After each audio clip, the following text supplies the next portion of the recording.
Okay, in this video, I'm going to be going through authorization of the BFFless backend, the different system roles that you get and you can assign to different users at various levels. At a high level, we have two sort of layers of roles. You have global roles and you have project level roles, and we're going to be going over each.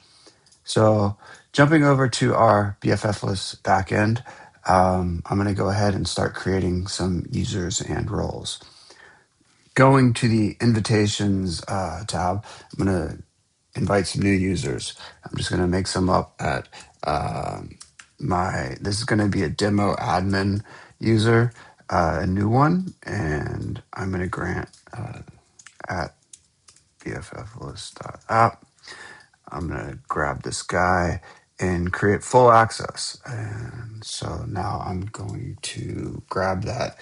It's going to send me an email to validate that email address. And I'm going to go grab that in another window. Come back here and going to create an account. So now I'm creating an account.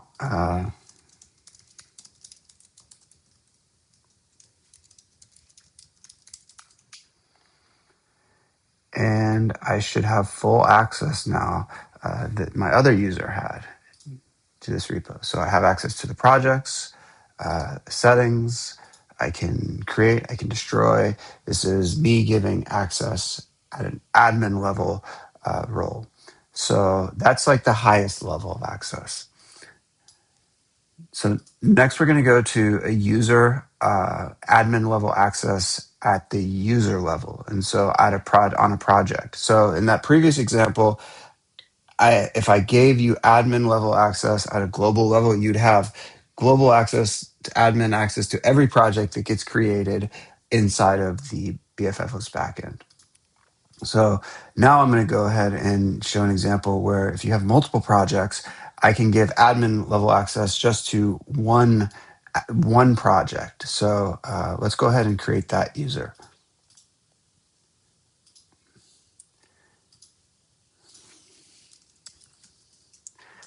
We'll call it user admin v1. And I'm going to create this as a user level. Copy this. It's an invitation.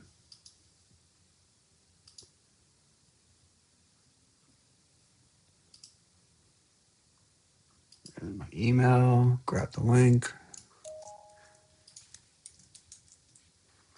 All right, so now I'm going to create this account. And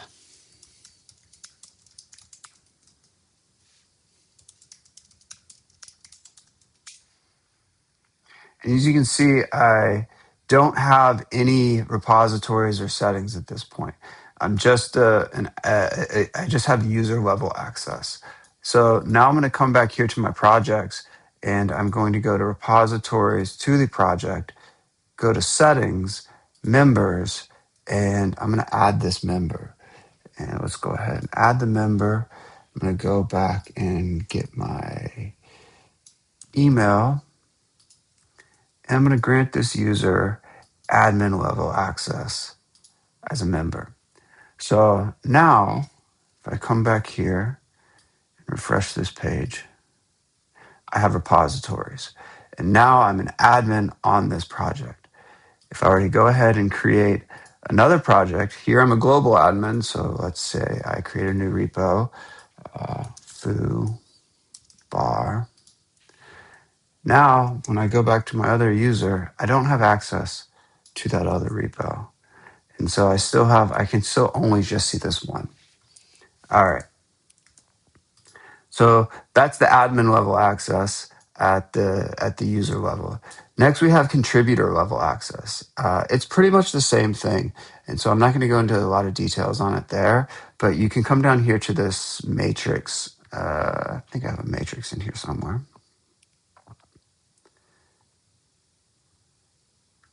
Used to. Here it is. So you can kind of see what the contributor can do versus what the admin can do. So there's not a lot of things to show you there, just basically permissions. The next is level we're going to jump to is the member level. So there's two real differences in the guest versus the viewer, and we're going to get into that. So let's go ahead and create a new invitation. And we'll call this member viewer. Member. Now, members are going to be view only, and they're not ever going to be able to edit anything. The difference between a guest and a viewer is a viewer can still log in to the and see the repository and information about it. And so if I wanted to allow you to see some of and explore the repository without giving you edit access, I could allow you to sort of step through here and sort of see different histories and versions, and you wouldn't be able to change anything. So that can be really powerful. Now, a guest is not going to be able to see anything in your backend, but let's get into that.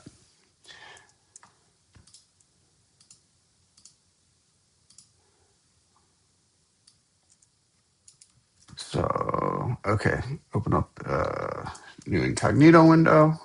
Oops, let me copy the link. So this is my member viewer privilege. Create an account.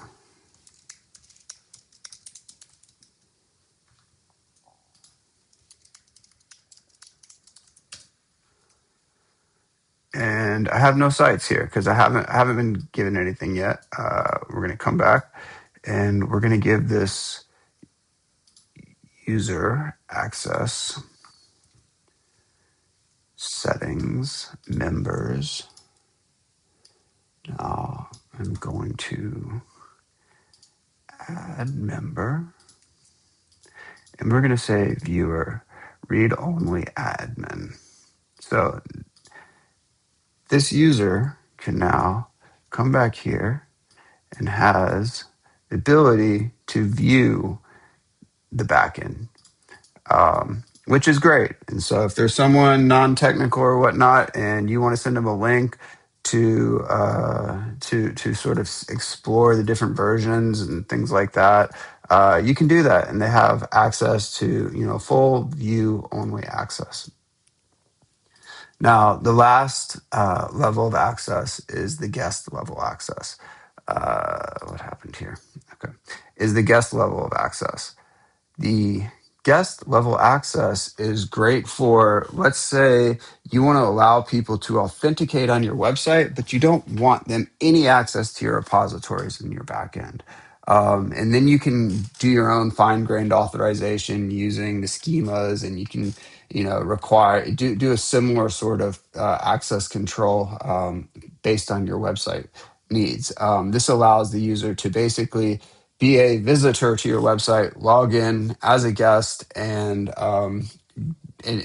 authenticate, and then you can provide the roles and responsibilities. And I'll get into that in another video, but let's go ahead and do that right now. In the follow-up video, I'll get into creating authentication for your actual website users versus the authentication that comes out of the box for the BFFless backend. So go here, invitations, J5S, member guest.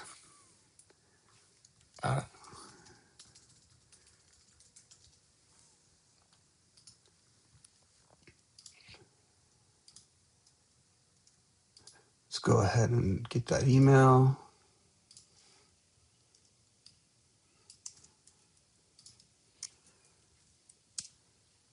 So, oops, I need to sign out. I still have another session open. Okay, let's try that again. Create an account.